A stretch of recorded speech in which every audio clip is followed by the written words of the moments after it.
Espírita. E, como sempre, a nossa proposta é trazer uma mensagem positiva para que nós possamos ser fortalecidos e encarar a nossa luta no dia a dia. É para isso que serve uma instituição religiosa, é para isso que serve o centro espírita. Às vezes as pessoas esperam milagres no centro espírita. Na verdade, o centro está aqui para nos fortalecer, para que nós possamos, com as nossas forças, atingir os nossos objetivos. Então, o centro nos fortalece nesse sentido. E aí, o tema de hoje é bem relacionado a isso, o ajuda que nos chama que ajudará. E eu começo assim, de onde eu vim, para onde eu vou, o que faço aqui, o que eu sou. Essas são questões filosóficas que todos nós, com certeza, em algum momento da nossa vida, já fizemos. De onde eu vim? De onde nós viemos? Viemos todos de Deus. Para onde eu vou? Vou retornar para Deus. Todos somos criados aqui simples e ignorantes, sem nenhum tipo de privilégio. Então, Deus trata todo mundo de forma igual, somos iguais perante a Deus. Mas afinal de contas, eu vim de Deus ou para Deus, o que eu estou fazendo aqui? O que eu sou? Eu sou a criatura de Deus, mas a questão é, o que nós estamos fazendo aqui?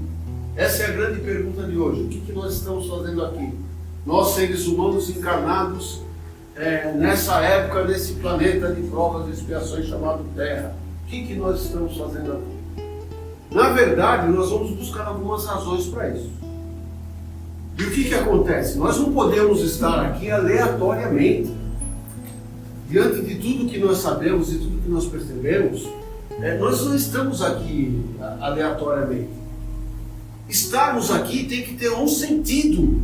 Deus não faria alguma coisa desse tipo, criar todo o universo, criar todos os seres humanos, colocar esses seres nas suas moradas.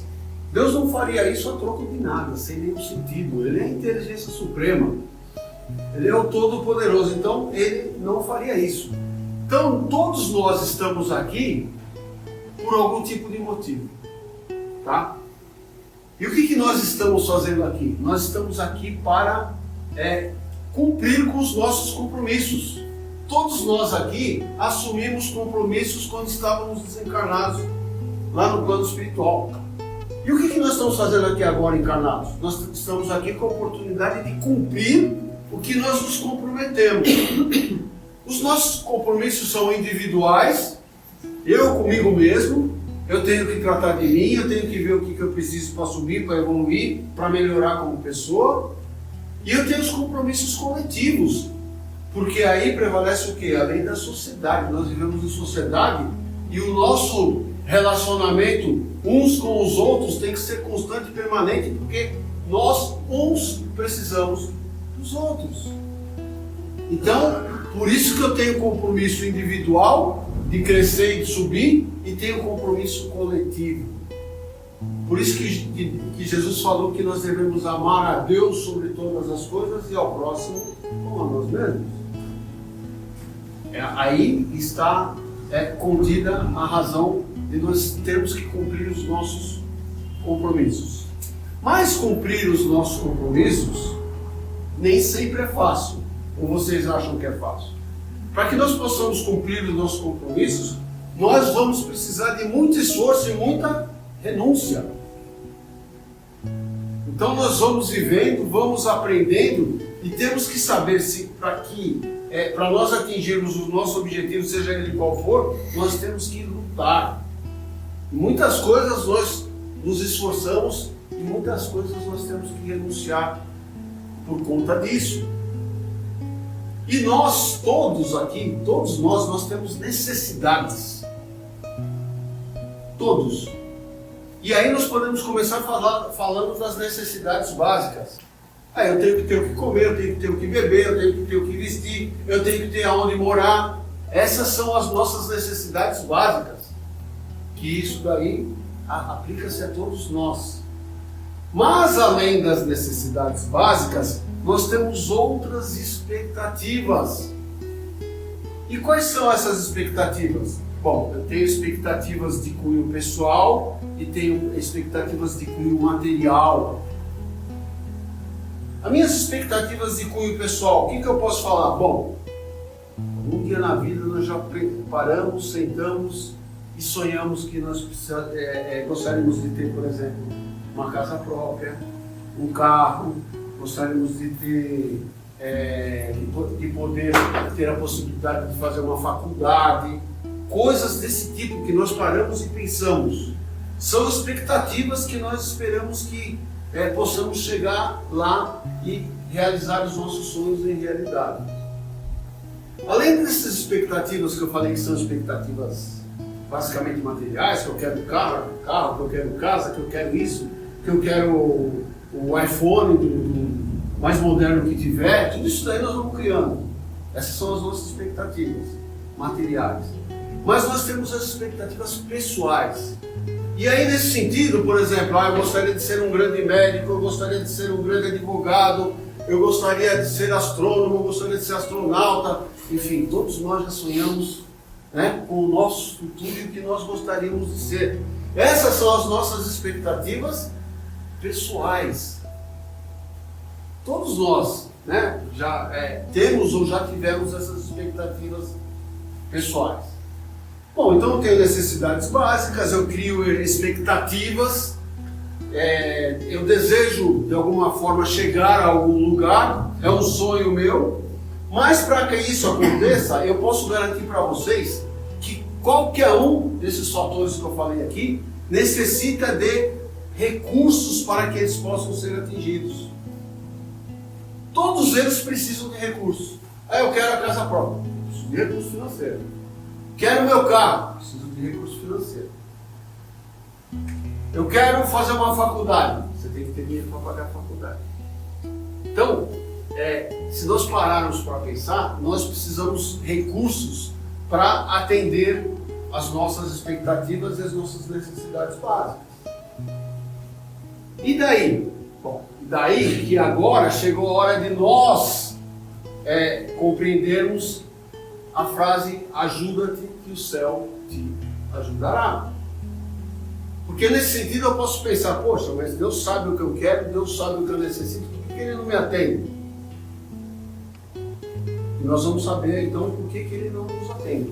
Tá? Ou Ele nos atende e nós não entendemos a mensagem que Ele traz para nós, essa é a verdade.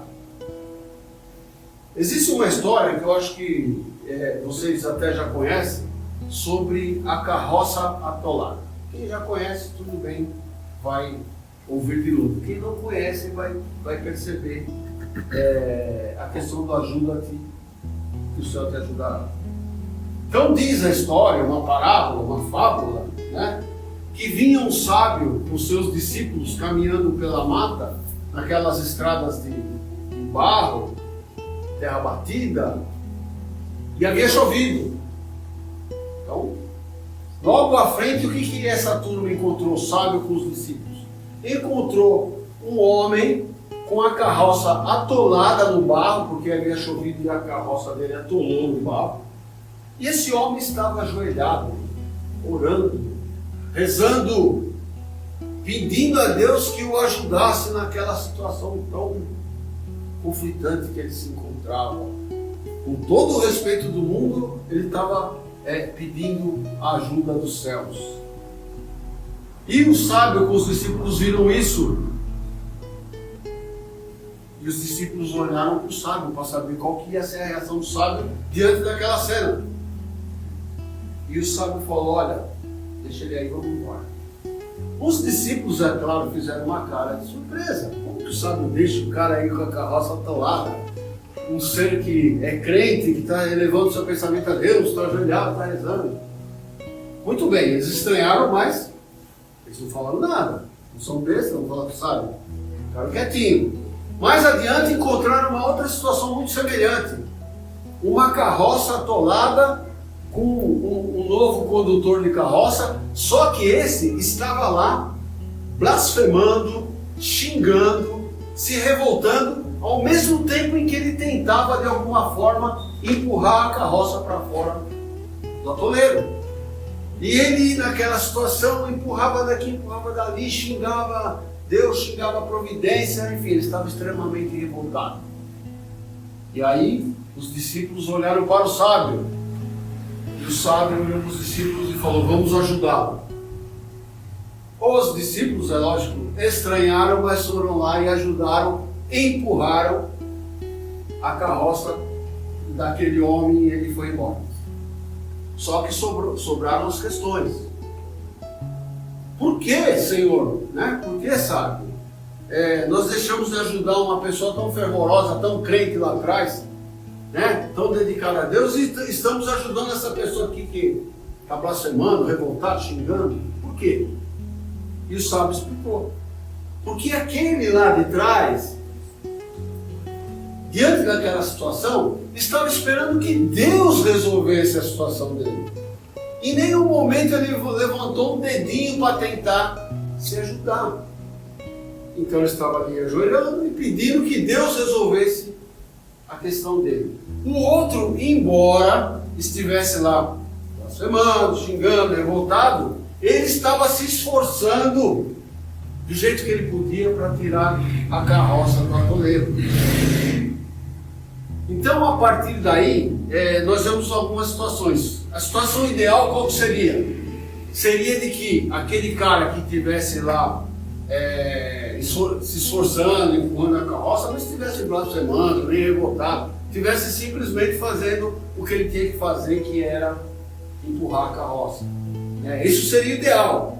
Mas como nós não temos ideal, aquela outra situação em que ele está se esforçando serviu para o sábio deixar bem claro que nós dependemos da ajuda divina, da ajuda dos céus, sim, mas nós temos que fazer a nossa parte. Não tem como fugir disso. Ninguém vai chegar na sua casa, chegar lá no seu trabalho, falar: você está com problema? Pode deixar que eu vou resolver. Isso aí não acontece.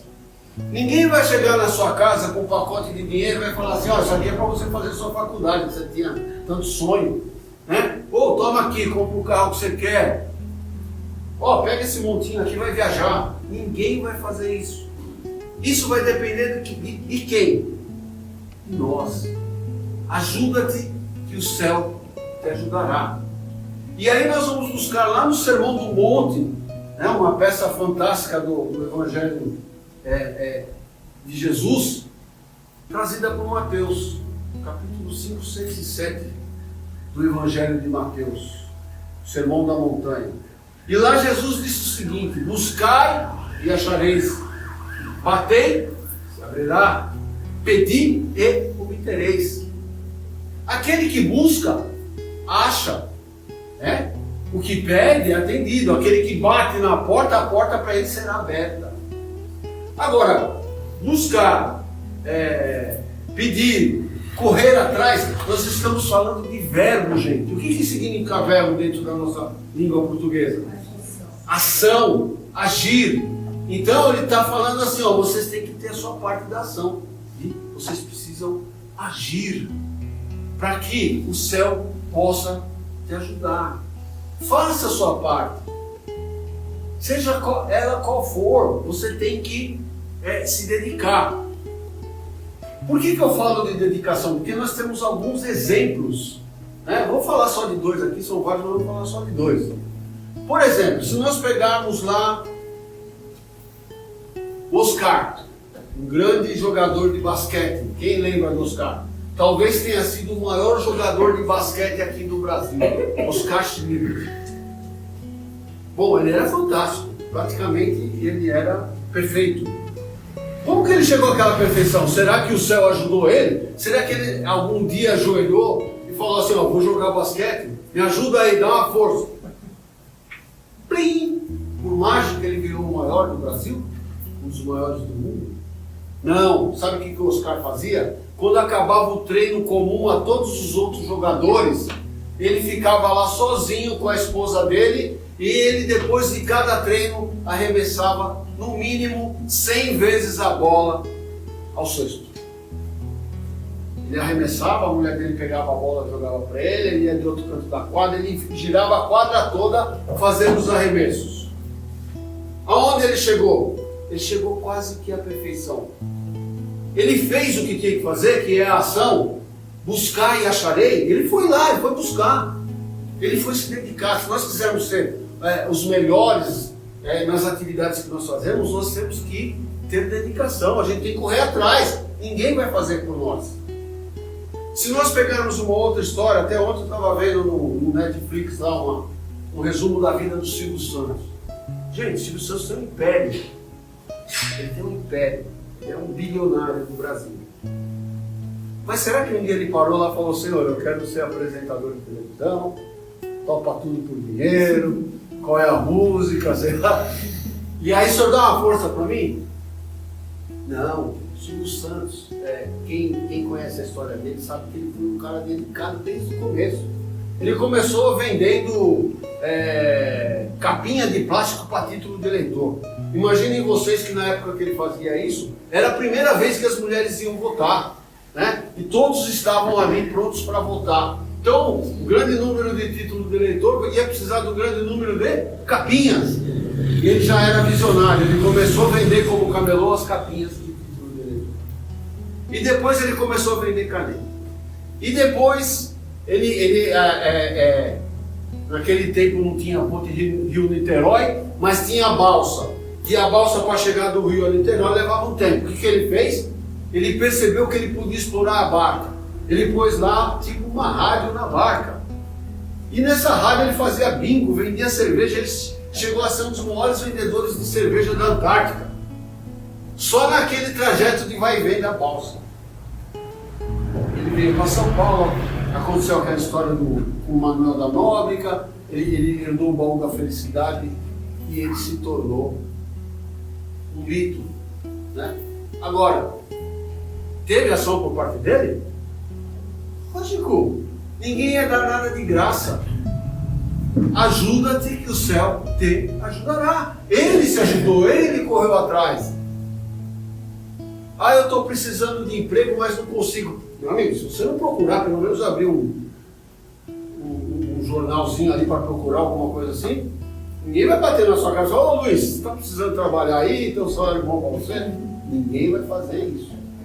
Então, eu tenho que sair atrás, eu tenho que correr, eu tenho que buscar, eu tenho que estudar, eu tenho que aprimorar a minha inteligência, eu tenho que aprimorar a minha moral, porque é isso que vai fazer com que eu evolua como espírito. Então, depende de ação. Ajuda-te que o céu te ajudará. Como eu posso me ajudar? Como nós podemos nos ajudar? É a primeira questão. E a questão acaba encontrando uma outra lei divina, que é a lei do trabalho. Como eu posso me ajudar? Trabalhando. Seja lá de que forma for, eu tenho que me ajudar trabalhando. O que mais que eu tenho que fazer? Eu tenho que me preparar para que eu possa receber ajuda do plano espiritual. Porque tem pessoas que ficam fechadas, se travam. Como que o plano espiritual, como os céus vão te ajudar, se você não permite que eles te ajudem? Então, como eu me ajudo? Trabalhando, fazendo a minha parte e possibilitando ao plano espiritual que eles me ajudem. E como que eu possibilito ao plano espiritual que eles me ajudem? Então, Jesus deixou o evangelho dele aí, deixou um caminho, deixou um roteiro.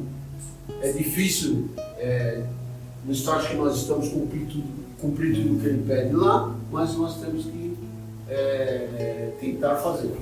Tá? Nós temos que... Isso vai possibilitar o quê? Aí vem o seguinte: como que o plano espiritual, como o céu nos ajuda? De que jeito eles nos ajudam?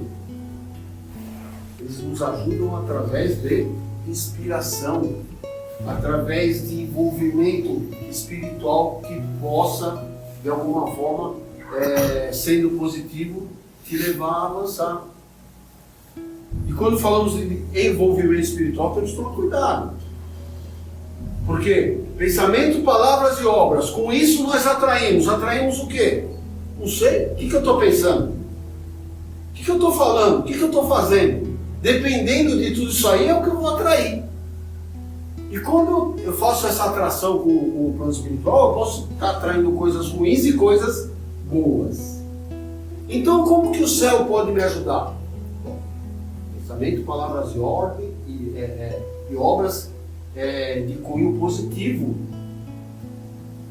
energeticamente positivos. Por quê? Porque isso aí vai abrir os seus campos e possibilitar que o plano espiritual te ajude. Você vai começar a entender mensagens que eles passam para você e que você não entendia antes. Nossa, por que eu não fiz isso antes? Né? Por que eu só tive essa ideia agora? Bom, você teve essa ideia agora porque você, de repente, pode ter sido ajudado. Aliás, está lá no livro dos Espíritos que nós somos mais envolvidos pela espiritualidade do que imaginamos. Temos quantos encarnados aqui? 20, 30? Temos o dobro de desencarnados. Somos mais envolvidos pelo plano espiritual do que imaginamos. Então, como somos envolvidos, cuidado com o que se pensa, cuidado com o que se fala e cuidado com o que se faz. Porque é o que você vai atrair. Dessa forma, nós podemos nos ajudar.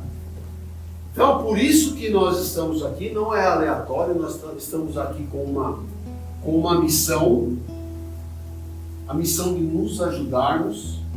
E só na noite de hoje eu falei 2 das leis morais que constam lá no Evangelho segundo o Espiritismo, que é a lei do trabalho, né? E através do trabalho é que nós desenvolvemos a nossa inteligência, desenvolvemos fisicamente, para que nós possamos estar saudáveis, através da lei do trabalho. E é o trabalho que nós precisamos para alcançarmos os nossos objetivos. Então, é isso, gente. Nós precisamos sim prestar atenção nesse item. Deixa eu ver se eu esqueci mais alguma coisa aqui. Às vezes eu esqueço alguma coisa.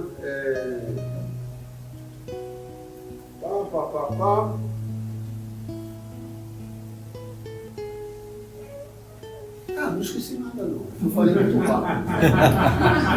muito rápido. Né? Bom, como sobrou um tempo, eu não estou sendo pressionado ali pelo Marcão. Se alguém quiser fazer alguma pergunta, se alguém quiser levantar alguma situação aí, a gente pode conversar. Só ter vergonha de mim não, tá?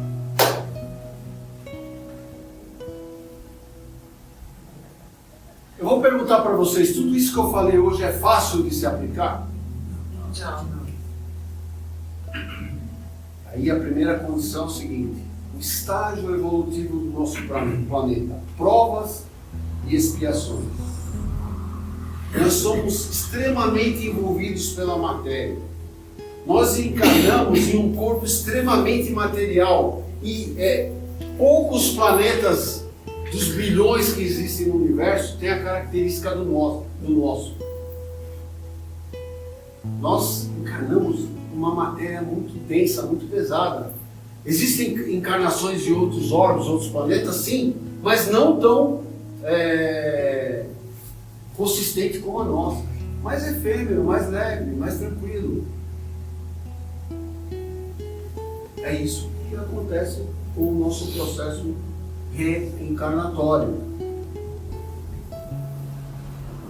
Então, gente, Marcão, acho que eu vou encerrar por hoje, viu?